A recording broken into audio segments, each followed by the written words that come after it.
എല്ലാവർക്കും നമസ്കാരം. ഇന്നത്തെ ശുഭചിന്ത: സന്തോഷം തേടിയുള്ള പരക്കം പാച്ചിലിലാണ് ഇന്ന് നാം ഓരോരുത്തരും.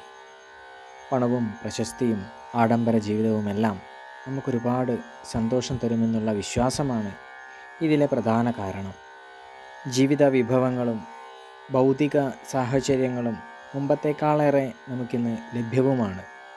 പരസ്പര ബന്ധങ്ങളും പങ്കുവെക്കലുകളും നിഷ്പ്രയാസം സാധ്യമാക്കുന്ന സംവിധാനങ്ങൾ കൊണ്ട് സമൃദ്ധവുമാണ് നമ്മുടെ പരിസരം. എന്നാൽ മധുരമേറിയ ജീവിതത്തിന് ഇത് മാത്രം പോരാ.